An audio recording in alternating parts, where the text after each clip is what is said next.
2학년들 2학기 혈액부터 시작해서 그다음에 용해도까지 시험 범위 제가 좀 정리되는 녹화본을 만들고 있습니다. 여러분들 1학기 때는 이번에 교감선생 대신 유광희 선생님께서 많이 지도해 주셨죠? 저는 이제 시험 때마다 전체적인 것을 정리를 해줄 겁니다. 대신 수업 시간에 들은 내용이 한 번 더 반복되는 거니까 수업 시간에 들은 것이 피드백이 될 수 있고 한 번 더 머릿속에 정리가 될 수 있도록 공부를 하시기 바랍니다. 제가 왼쪽에 이렇게 이번 파일에서 설명할 내용을 적어놓고 그 다음에 설명이 끝나고 파일 내용이 바뀌면 이제 다시 새로운 파일이 되는 거니까 유튜브에서 채널 영어 LSDING 숫자 1 검색하셔서 요게 채널이에요. 채널 동영상을 검색하는 게 아니라 이렇게 채널을 검색하시면 핸드폰에서도 볼 수 있고 그 다음에 컴퓨터로도 볼 수가 있을 겁니다. 다운받아서 계속 보셔도 되고요. 그러면 이제 첫 번째 모든 설명은 우리가 배운 것을 기초로 하고 내가 시험 문제에 냈던 것을 기초로 하고요. 실제로 시험 문제가 있어요. 시험 문제를 보고 그 다음에 여러분들 바이오 교과서 내용을 기초로 해서 설명이 됩니다. 이걸 안 보고 교과서만 딱 봐서 제 평소의 수업으로만 딱 봐서 문제를 풀 수 있으면 정말 수업을 충실하게 들은 거겠고요. 이 내용을 보는 것은 여러분들이 그냥 복습으로서 더 자세히 공부해 본다.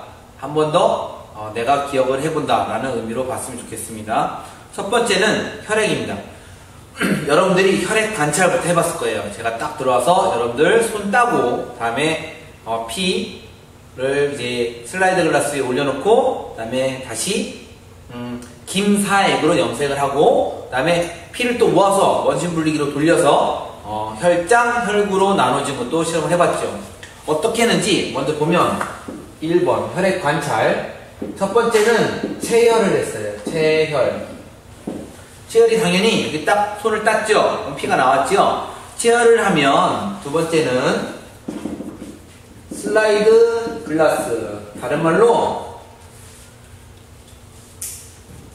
받침유리라고 하는데 받침유리에 피를 넣고 세 번째로 커버 글라스. 우리 교과서에는 이 세 번째 내용에 메틸 알코올을 떨어뜨려서 다음에 좀 이렇게 다르게 고정시키는 과정이 있지만 저는 메틸 알코올 떨어뜨리지 않고 바로 그냥 커버 글라스 그래서 혈액 펼치기 했어요. 혈액 펼치기. 그 다음에 네 번째가 염색인데 이 염색은 무엇으로 염색을 했냐? 바로 김사액이라는 염색약을 사용했는데 이 김사액을 왜 사용했을까요? 바로 백혈구를 여러분들 혈구에서 나오는 백혈구를 염색할 때 씁니다. 정확히는 백혈구의 핵이 염색이 됩니다. 김사액은 보라색이라서 보라색으로 염색이 됩니다. 그런 다음에 관찰했죠. 관찰을 하면 일반적으로 문제집이든 아니면 현미경이든 여러분들 사실상 이런 걸 봤어요. 엄청나게 많은 적혈구들 정말 많이 있죠. 이 정도도 아니고 더 작게 보였을 거예요. 엄청나게 많은 적혈구들이 보였을 것이고 적혈구보다 약간 더 크고 보라 색깔로 전체적으로 이렇게 띈 것들을 봤는데 우리는 이런 애들은 적혈구라고 했고요. 이런 애들을 백혈구라고 했죠. 백혈구가 하얀 색깔이 아니라 보라 색깔로 염색이 돼요. 백혈구 염색시킨 염색약이 김사액이라고 했잖아요. 그 다음에 사실상 여기에 우리들이 관찰했을 때는 눈에 보이지 않지만 현미경에 관찰은 되지 않지만 더 작은 혈액의 쪼가리들이 있는데 이러한 쪼가리를 혈소판이라고 하고 각각의 혈액이 얘네들이 적혈구 하는 일, 백혈구 하는 일, 혈소판을 하는 일이 있었어요. 그리고 배경이 되는 액체가 있는데 이 배경이 되는 액체를 혈장이라고 하죠. 그래서 관찰을 한 다음에 여러분은 또 뭐 했냐? 피가 나오는 것을 잘 모세관으로 뽑아서 그 다음에 이걸 원심 분리했죠. 원심 분리했더니 어떻게 됐을까요? 원심 분리 결과 우리 교과서 실험처럼 약간 노르스름한 부분인 혈장과 빨간색 부분인 혈구로 나눠지고 얘는 고형분, 즉 대분 고체, 세포 쪼가리들, 적혈구, 백혈구, 혈소판 애들이 이 밑에 가라앉고 혈장은 액체 성분이고 혈장은 주로 이제 CO2가 녹아있고 물이 주성분이고 영양분, 노폐물 이런 것들이 다 녹아있는 종합적인 액체 상태다. 혈구는 적혈구, 백혈구, 혈소판이다로 알 수 있겠습니다. 이것에 대한 설명이 바로 우리 교과서 220페이지에 원심 분리와 그 밑에 이제 혈관에서 백혈구, 적혈구, 혈소판의 그림들이 나와 있습니다. 이 내용에서 이제 여러분들이 혈액의 각각의 역할들을 알아보면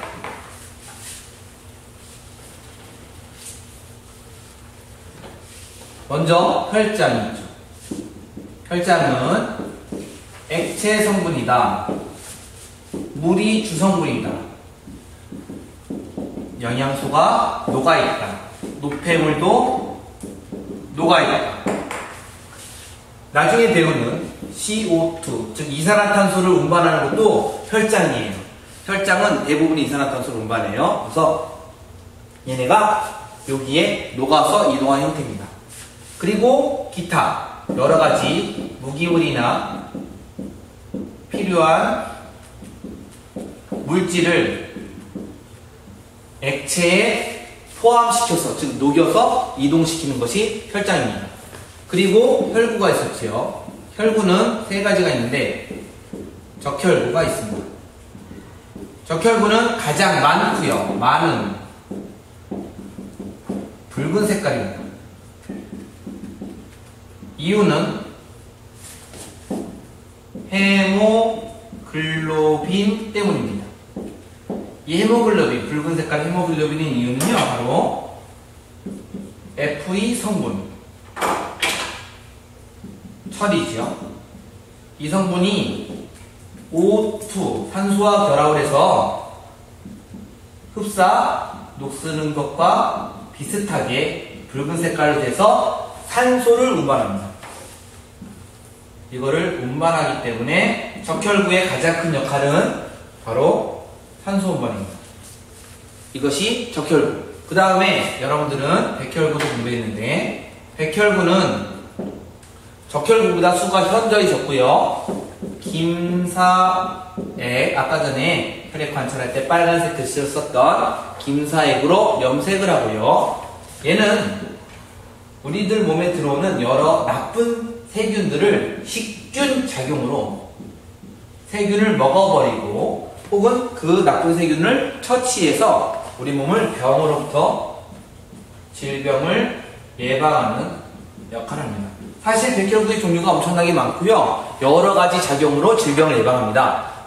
T백혈구, B, 여러 가지 백혈구가 있지만 여러분들한테는 다 배우지 않고요. 그냥 백혈구는 식균작용이 가장 대표적이다. 제가 아까 그린 그림에 여러 가지 동그라미 그렸지만 백혈구는 모양이 부정형이고요. 대부분 동그라미 그렸지만 무엇인가 먹을 때는 아메바 운동도 합니다. 그 다음 혈소판이 있습니다. 혈소판은 얘네들보다 매우 작고요. 하나 더 중요한 거. 얘는 핵이 없습니다. 얘는 핵이 있습니다. 혈소판은 핵이 없습니다. 혈소판은 작고요. 하는 일은 혈액 응고에 관여합니다. 혈액이 딱딱하게 굳는 현상. 언제 굳냐? 상처가 났을 때 굳지요. 상처가 나서 피가 나면 거기에 딱지가 생기는데 바로 혈소판이 작용했습니다. 만약에 이 혈소판이 우리 혈관 안에서 작용을 하면 혈관이 피가 흐르지 못하게 돼서 안 되겠죠. 그래서 혈소판은 혈관 안에서 작용하지 않고 혈관 터져나와서, 즉 피부 바깥에서 작용을 해서 우리가 혈관 속은 잘 흐르게 되고 바깥쪽에 혈액이 나오는 것을 방지하는 역할을 합니다. 이게 혈액을 관찰하는 방법과 혈액을 이루고 혈장, 혈구, 각각의 혈구는 적혈구, 백혈구, 혈소판 어떻게 구성이 된다를 알았으면 이제 이런 혈액이 우리 몸을 움직이게 하는 것이 바로 심장이죠. 그럼 심장이 어떻게 생겼는지 보겠습니다. 여러분들이 제 파일을 보면서 과학 교과서를 준비한 다음에 같이 공부하시면 됩니다. 222페이지에 심장의 그림이 나와 있습니다. 잘은 못 그리지만 전체적으로 그림을 그리면 이렇게 그릴 수가 있을 겁니다. 선생님이 그냥 심장 그림 그리는 게 좀 어려우니까 제가 단순화시켜서 심장은 두 개의 심방이 있고요. 두 개의 심실이 있습니다. 그래서 심방이 두 개, 심실이 두 개. 우리는 이심방, 이심실 구조라고 합니다. 심장 근육으로 이렇게 둘러싸여져 있겠죠. 둘러싸여져 있을 텐데 일반적으로 여러분이 딱 봐서 이렇게 제가 화면에 가렸지만 이렇게 딱 봐서 이쪽이 오른쪽, 이쪽이 왼쪽이 되죠. 하지만 이 심장은요, 저한테 이렇게 해서 제 심장을 보는 것과 똑같아요. 그러면 저한테는 제가 아까 여기가 오른쪽이지만 이 오른쪽이 여러분들 보기에 왼쪽에 보이죠. 여러분들 보기에 왼쪽에 보이죠. 그래서 여기가 우심방, 저한테 오른쪽이니까요. 여기가 좌심방, 여기가 좌심실, 이쪽이 우심실이 됩니다. 교과서 그림을 잘 보시면 우심방에서 우심실로 가는데 이렇게 되는 구조물이 보입니다. 다음에 좌심방에서 우심실로 가는데도 이렇게 되는 구조물들이 보입니다. 살짝 이러한 구조물을 우리는 판막이라고 합니다. 판막은 어떤 역할을 하냐? 사실 심방에서 심실로 혈액이 들어가야 돼요. 그리고 심실이 근육이 운동을 확 하면서 혈액을 다른 혈관으로 보내야 돼요. 근데 이게 이렇게 될 때 여기로 가면 혈액이 거꾸로 가게 되거든요. 그래서 혈액이 거꾸로 가는 것을 방지하는 역할을 판막이라고 합니다. 모양이 이렇게 생겼기 때문에 이게 눕혀졌을 때 이게 꽉 좁혀지면 여기가 닫히고 혈관을 따라서 가게 돼요. 혈관을 따라서. 그래서 심장에는 판막 구조가 있습니다. 판막은 혈액이 거꾸로 가는 것을 방지합니다. 그러면 이제 심장이 이게 이심방, 이심실 구조에 우심방, 우심실, 좌심방, 좌심실, 판막들로 이루어져 있다는 사실을 알았고요. 심장에 연결된 혈관은 이곳이 대정맥, 이곳이 폐정맥, 이곳이 폐동맥, 이곳이 대동맥이 되고 잠시 뒤에 순환해서 한 번 더 나올 겁니다. 순환해서. 그래서 심장이 이게 이심방, 이심실이 어떻게 뛰느냐 223페이지에 보면 심장 박동 순서가 나와 있어요. 첫 번째 그림을 보면 심방으로 혈액이 들어간다. 1번 보시면 심방과 심실이 이완되면서 둘 다 커지면서 이곳에 혈액이 모아지는 작용이 생깁니다. 혈액이 모아지면 2번 여기가 줄어들면서 혈액이 이곳으로 모아지죠. 2번 심방이 줄어들면서 심실로 혈액이 들어갑니다. 2번 읽어보시면 심방이 수축되면서 줄어들면서 심방 속 혈액이 모두 심실로 밀려 내려온다. 여기로 혈액이 다 밀려 내려옵니다. 그런 다음에 3번 심실이 수축되면서 여기가 수축이 되는데 판막이 닫히겠지요. 판막이 닫히면서 혈액이 폐로 온몸으로 출발합니다. 이게 3번. 그래서 심장 박동은 둘 다 커지면서 혈액이 여기에 들어와서 혈액이 이쪽으로 밀렸다가 수축되면서 혈액이 온몸과 폐로 갑니다. 이 과정에서 좌심실의 그림을 잘 보시면 좌심실 그림 222페이지 보시면 오른쪽 우심실의 근육보다 왼쪽 좌심실, 여러분들한테는 오른쪽이지만 좌심실의 근육이 더 두꺼운 사실을 알 수가 있어요. 무슨 뜻이냐? 좌심실의 근육이 더 두껍다는 소리는 좌심실이 혈액을 보내는 곳이 좌심실이 혈액을 보내는 힘이 더 세다. 왜냐? 좌심실이 혈액을 보내는 곳은 온몸이에요. 심장이 여기에 있는데, 가운데 있는데, 여기서 제 다리 끝까지, 제 머리 끝까지 보내는 거예요.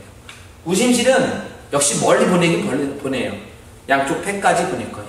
그래서 좌심실이 더 근육이 두껍다는 사실도 관찰할 수가 있습니다. 여러분들이 심장 박동, 심장의 구조와 심장 박동을 보시면 224페이지부터 혈관을 보실 거예요. 혈관은 우리 몸에서 혈액이 지나가는 길입니다. 혈액이 지나가는 길. 그러면 심장에서 출발하는 혈관이 우리 온몸을 다 지나갔다가 다시 심장으로 돌아오겠지요. 어떻게 구조가 되어 있는가 보겠습니다. 혈관은 크게 동맥과 모세혈관과 정맥으로 구별합니다. 동맥의 뜻은요, 심실. 동맥의 뜻은 심장에서 출발하는 혈액이 지나가는 혈관입니다. 그러므로 심장에서 출발했다. 심방은 혈액이 들어오는 데니까 동맥이 연결되어 있지 않고요. 심실과 연결되어 있습니다. 얘는 심실과 연결입니다. 모세혈관은 온몸이나 폐나 조직과 닿는 혈관이고요. 매우 가늘고요. 그 다음에 적혈구가 간신히 통과합니다. 모세혈관은 매우 얇기 때문에 얇아서 잘 보이지 않지만 혈액이 막 지나갑니다. 적혈구가 간신히 지나갑니다. 대신에 특징이 매우 가는 대신에 깁니다. 길다. 우리 몸의 모세혈관 다 펼치면 정말 길다고 합니다. 아주 길다. 우리 몸의 모세혈관 다 펼치면. 하지만 동맥과 정맥을 다 펼치면 그렇게 길지 않습니다. 우리 몸의 모세혈관은 혈관의 길이의 대부분을 차지하고 있습니다. 그리고 정맥은요, 심장으로 들어가는 혈관이고요. 당연히 심방과 연결입니다. 그러므로 이제 보면 동맥은 심실과 연결, 정맥은 심방과 연결이라는 특징이 나와 있습니다. 우리 교과서 한번 보시면 225페이지에 동맥의 그림과 모세혈관의 그림과 정맥의 그림이 나와 있는데, 정맥에는 한 가지 특징이 더 있습니다. 바로 심장에 있었던 판막이 존재합니다. 왜냐? 심실에서 확 밀린 피가 동맥을 따라 모세혈관을 따라가면 간신히 지나가니까 피가 흘러가는 압력이 작아져요. 그래서 정맥에서는 피가 잘 안 흘러요. 심장이 거의 빨아들이는 거예요. 그러다 보면 피가 못 올라오는 경우가 있어서 판막이, 피가 거꾸로 가는 소리 역시 방지해줍니다. 그래서 정맥에는 판막이 존재합니다. 다음, 동맥의 특징은요, 심실과 연결되어 있는데, 아까 전 심장 그림에서 근육이 두꺼웠죠. 그래서 얘는 수축성이 좁다, 탄력성이 크다, 그 다음에 두껍다. 두껍지만, 혈관벽이 두껍지만 잘 늘어나고 잘 줄어들고 이렇게 됩니다. 왜 잘 늘어날까요? 심장이 세게 혈액을 밀면 늘어나서 혈액이 나가겠죠. 예, 심장이 어느 정도 혈액이 나가면 혈관은 다시 줄어들겠죠. 이렇게 압력에 잘 대처할 수 있습니다. 압력에. 네, 정맥은 간신히 지나갑니다. 간신히 지나가니까 동맥보다 얇습니다. 대신에 혈액이 거꾸로 흐르지 못하게 판막이 존재합니다. 교과서 225페이지를 여러분들이 읽으시면 도움이 될 겁니다. 그리고 넘겨서서 이제 우리가 동맥, 모세혈관, 정맥, 심장 위에서 출발하는 혈관, 온몸을 지나가는 혈관, 심장으로 들어가는 혈관인데 중요한 것은 우리 몸의 심장이 이심방 이심실이거든요. 심방 2개, 심실 2개거든요. 그럼 걔네가 어떻게 흘러갈까요? 전체 순환을 살펴보겠습니다. 매우 중요한 단원이니까 잘 봅시다. 순환. 우리 몸에서 심장에서 출발한 혈액이 우리 몸을 막 돕니다. 근데 왜 도는지 먼저 목적을 살펴보면 혈액이 도는 목적은 우리 몸에서 무엇인가를 운반시키기 때문이에요.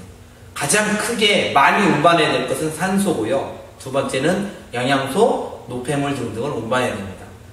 그 중에 가장 많이 운반해야 되는 산소 때문에 혈액의 순환은 두 가지 순환으로 나눠지는데 첫 번째가 폐순환입니다.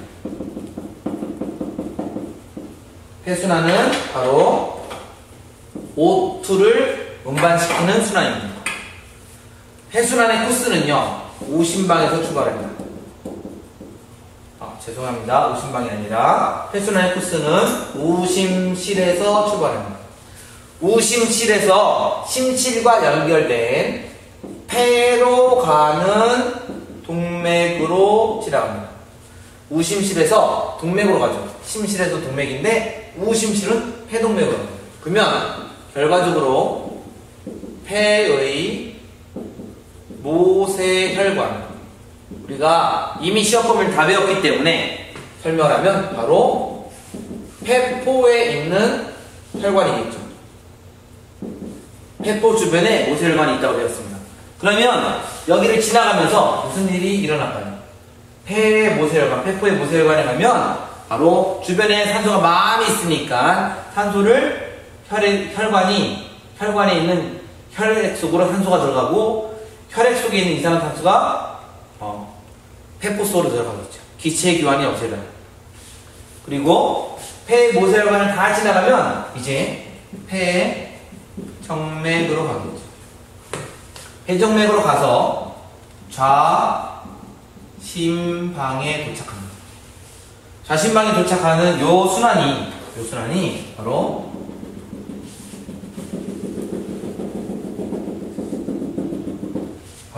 폐순환입니다.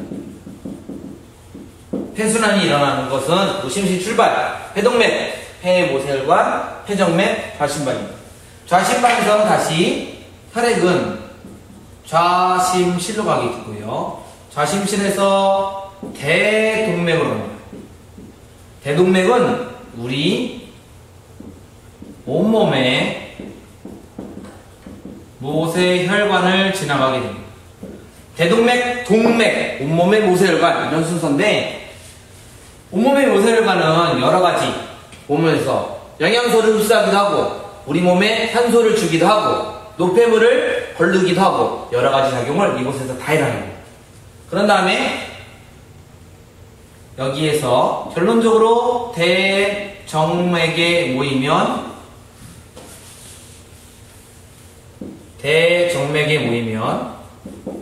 우심방으로 가서 우심실로 갑니다.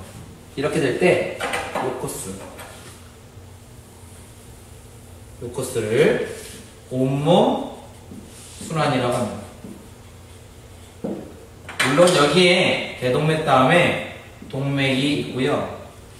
여기에 정맥이 있습니다. 하지만 동맥, 정맥보다 더 중요한 게 대정맥, 대동맥이 되겠죠. 이 그림의 모식도는 저는 조금 약간 글씨도 못 썼지만 우리 교과서 226페이지에 온몸 순환과 폐순환에 대해서 코스가 나와 있고요. 색깔별로 구별이 되어 있습니다. 그러니까 공부를 하시면 도움이 될 듯합니다. 그러면 이 코스가 226페이지에는 모식도로 나와 있고요. 다음에 227페이지는 실제 가장 비슷하게 그림으로 나와 있습니다. 여기에 대해서 순환 코스를 한번 그려보고 또 하나 이제 알아둘 점이 바로 이 순환의 가장 큰 목적이요. 산소를 공급하는 겁니다. 산소 공급. 그러면 산소를 공급하니까 여기서 혈액으로 O2가 들어가고요. 여기로 CO2가 나옵니다. 그럼 이 CO2가 나온다는 소리는 여기는 CO2 마님이 되겠죠. 당연히 CO2 많이 되겠죠.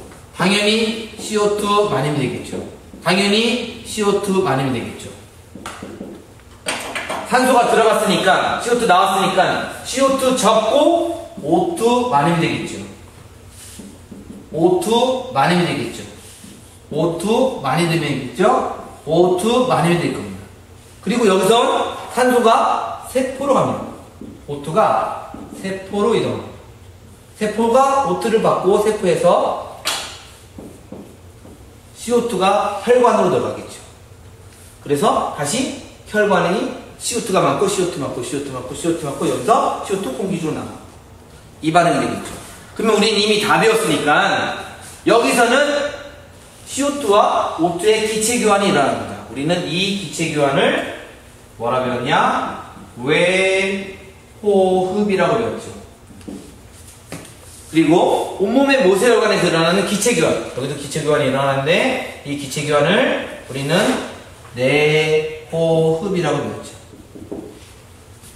호흡도 순환해서 일어나는 사실을 알 수가 있습니다. 그러면 이제 외호흡과 내호흡도 알았으면 이 외호흡과 내호흡이 왜 일어날까요? 결론적으로 공기 중의 산소를 혈액으로 들어와서 혈액이 세포에 주면 세포는 세포호흡을 합니다. 그리고 공기 중의 산소를 폐포까지 보내는 것은 호흡 운동에 의해서 보아하죠. 들숨과 낮숨. 이거에 대해서는 이제 다음 파일에서 봅니다. 여러분들은 지금 229페이지까지 본 거고요. 이제 다음 파일에서는 232페이지부터 호흡에 대해서 공부할 겁니다. 이 순환 내용을 직접 한번 잘 보시고 확인하시기 바랍니다. 이제 다음 파일 봅시다.